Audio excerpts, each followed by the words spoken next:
कार्रवाई जो हो सकती है वो करते हैं। अभी कुछ देर पहले हीरालाल नागर जो ऊर्जा मंत्री हैं, उन्होंने आज ही उनकी जनसुनवाई थी। उन्होंने अपनी प्रेस की ब्रीफिंग में ये साफ बताया कि जो पिछली बार की जनसुनवाई में जब वो मौजूद थे तो उनके 70% से ज़्यादा जो शिकायतें आई थी उनका निस्तारण हो गया है। कुछ ऐसी शिकायतें ज़रूर थी जिनका कानूनी पेचीदगियों के चलते निस्तारण नहीं था या संभवतः वो कोर्ट में विचाराधीन थी, जैसे अभी एक शिकायत हमने देखी। तो इस तरह के, और ये भी एक बड़ी विचित्रता है कि जिस विभाग की जनसुनवाई होती है संभवतः उस विभाग के बहुत कम जो समस्या से जुड़े हुए लोग होते हैं वो यहाँ पे आते हैं। जनरली यहाँ पे इस वक्त जैसा आज हमने देखा कि यहाँ ट्रांसफ़र, पोस्टिंग और ख़ासकर जो पुलिस महकमे से जुड़े हुए ज़मीन जायदाद के मुकदमों से जुड़े हुए जो कार्यकर्ता हैं वो यहाँ पे अक्सर आते हैं। अब देखने की बात होगी कि किस तरह की सुनवाई जो है वो यहाँ पे हो सकती है। आप भी यहाँ पे कोई समस्या तो और अभी हम लोगों से बात करेंगे, कार्यकर्ताओं या आम जनता से बात करेंगे कि उनकी इस जनसुनवाई में उनकी क्या समस्या थी और किस तरह से समाधान करने का प्रयास किया गया। काटो रोलिंग। बीजेपी की जनसुनवाई में और भी हमारे साथ मौजूद हैं, इनसे पूछते हैं आप में से कोई बीजेपी का पदाधिकारी है या आम जनता है? नहीं सर, हम assistant teachers union of Rajasthan से हैं। महात्मा गांधी विद्यालय में जो असिस्टेंट टीचर्स लगे हुए हैं उनसे हैं सर हम। क्या समस्या है आपकी? सर अभी हमारे मार्च में 3 सत्र पूरे होने जा रहे हैं और 5 साल में हमारा नियमितीकरण और स्थायीकरण का मुद्दा है। 2 साल की छूट सरकार की तरफ से दी जा रही है, तो इस मार्च में ही हम 3 साल कंप्लीट कर रहे हैं। तो सरकार से ये निवेदन करने आए हैं कि यथाशीघ्र हमारा 2 साल का शिथिलीकरण का आदेश जारी करें और हमें यथाशीघ्र नियमित और परमानेंट करें, जिससे हमारे बच्चों का भविष्य सुरक्षित हो, हमारे सहायक अध्यापकों का सुरक्षित हो भविष्य, और हम जो है आसानी से हमारी नौकरी कर सकें।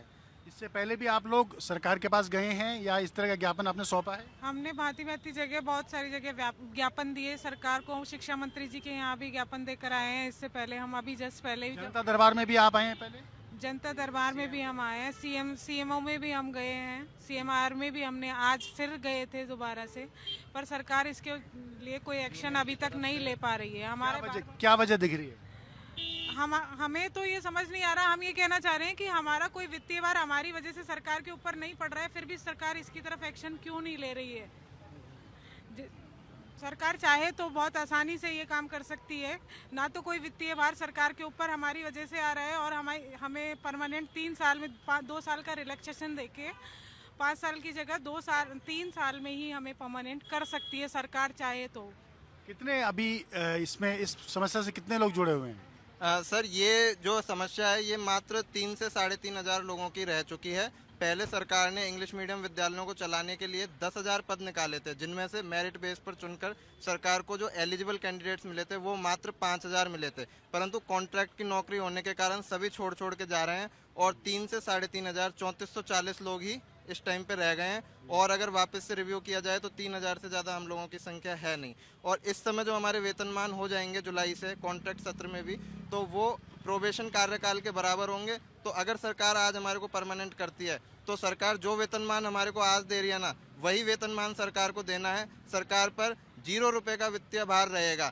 आगामी 1 वर्ष बाद अगर हमारी सैलरी इंक्रीज भी होती है तो जितने हम हैं 3,000, उससे ज़्यादा अध्यापक रिटायर्ड हो जाएंगे, यानी फिर भी सरकार के ऊपर 0 वित्तीय भार रहेगा। तो फिर आप जब इतना चीज़ बता रहे हैं, समाधान भी आप बता रहे हैं, सरकार पर वित्तीय भार भी नहीं पड़ रहा, तो दिक्कतें कहाँ आ रही हैं? किस बात को लेकर आ रही है?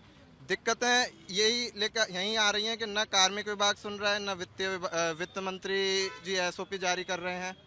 अगर वित्त मंत्री जी एसओपी जारी करें और हमारा जो है कार्य प्रगति पकड़े तो कुछ बात बन सकती है। सर, हो सकता है जैसे कांग्रेस सरकार की भर्ती है तो हो सकता है कि बीजेपी सरकार ये सोच रही हो कि कांग्रेस सरकार की भर्ती है तो हम क्यों स्थायी करें, लेकिन हम केवल हमारे लिए नहीं, हमारे बच्चों के लिए हमारा स्थायीकरण मांग रहे हैं। अभिभावक जब बच्चे का एडमिशन करवाते हैं तब तो पूछते हैं सर आप कितने दिन रहोगे, क्या 1 साल रहोगे, क्या 2 साल रहोगे, क्या 3 साल रहोगे। आज मान के चलो हम हमारे बच्चे का इंग्लिश मीडियम में करवा देते हैं, उसके बाद अगर आप नहीं रहोगे तो पढ़ाएगा कौन हमारे बच्चों को? 3700 के आसपास स्कूल्स हैं महात्मा गांधी इंग्लिश मीडियम, मात्र 3440 अध्यापक हैं जो इंग्लिश मीडियम के क्वालिफाइड हैं, लेकिन फिर भी स्थायी नियुक्ति किसी की भी नहीं है हमारी। हम कॉन्ट्रैक्ट पर है तो अभिभावकों को संशय बना रहता है। अगर हमें सरकार स्थायी करती है तो अभिभावकों का संशय दूर हो जाएगा, हम स्थायी होंगे और बच्चे आसानी से पढ़ेंगे। कितनी तनख्वाह मिलती है अभी से? सर फिलहाल हमारी 18,700 तनख्वाह है सर। 18,700। और ये अगर स्थायीकरण आपका हो जाता तो कितनी बढ़ जाएगी? सर ये स्थायीकरण होता है तो मात्र 2,000 रुपये बढ़ेगी, लगभग 21,900 के समथिंग होगा। जबकि हमारा 5% इंक्रीमेंट के साथ अगर हमारे एनपीएस पुनर्भरण और इत्यादि को जोड़ दिया जाए तो लगभग सेम तनख्वाह रहेगी सर।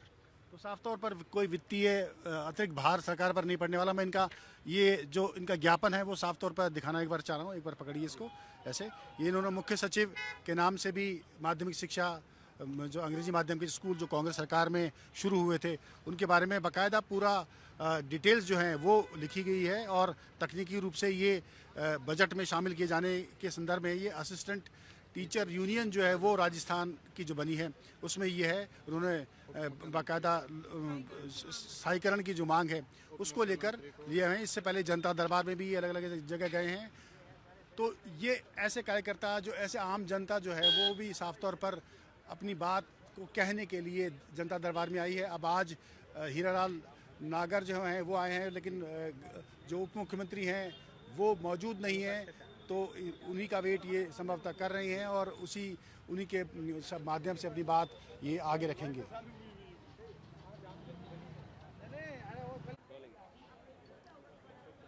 बीजेपी की कार्यशाला के बाद आज फिर एक बार बीजेपी कार्यालय में कार्यकर्ताओं की और आम जनता की जनसुनवाई शुरू हुई है। आज हीरालाल नागर जो ऊर्जा मंत्री हैं उन्होंने जनसुनवाई की है। उप मुख्यमंत्री को भी आना था पिंचन बैरवा को, लेकिन वो उपस्थित नहीं हो पाए। यहाँ हॉल के अंदर जो है लगातार कार्यकर्ताओं और जनता को बैठाया गया है। उनसे 2-3 घंटे लगातार हीरालाल नागर जो मंत्री हैं उन्होंने अपनी बात सुनी और उनके आगे जो अग्रिम कार्रवाई है वो की गई। तकरीबन 1 महीना से ज़्यादा इस जनसुनवाई को हो चुका है। अभी तक कार्यकर्ताओं को और आम जनता की जो समस्याएं हैं उनको समाधान करने के लिए जो प्रयास हैं वो प्रशासन की ओर से बीजेपी के पदाधिकारियों के माध्यम से सरकार के माध्यम से की गए हैं। लेकिन जब कल बीएल संतोष की मौजूदगी में लगातार बीजेपी की जो कार्यशाला हुई उसमें पूर्व मुख्यमंत्री वसुंधरा राजे के सवाल उठाए गए कि कार्यकर्ताओं के एक फ़ोन पर अफसर जो हैं वो काम करवाएं, अन्यथा गंभीर परिणाम जो हैं वो भुगतने होंगे। तो आने वाले समय में निकाय चुनाव नज़दीक हैं राजस्थान में, और गांव और देहात और जनता का जो मूड है वो किस तरह से हो सकता है उसको भांपने का प्रयास जो है वो इस कार्यशाला के माध्यम से किया गया था। और उसके बाद ही आज जो उत्साह जो बीजेपी में जो साफ तौर पर जनता की समस्याओं के निदान को देखने को मिला, उसको लेकर भी जो ऊर्जा मंत्री हैं उन्होंने अपनी बात कही। लंबी चौड़ी बातचीत में उन्होंने साफ तौर पर कहा कि इससे पहले भी कई प्रकरण जो हैं वो आए थे जिनका निस्तारण विधिक तौर पर जो हो सकता था, समस्याओं का समाधान जो हो सकता था उनको किया गया। जो कोर्ट में मामलों में लंबित हैं या जो जिस पर विधिक राय की आवश्यकता है उनका जो समाधान है वो नहीं किया गया। तो साफ तौर पर बीजेपी के अंदर कार्यकर्ताओं की याद जो है वो वापस से आ गई है और उनको संभालने का जो प्रयास है वो भी किया जा रहा है।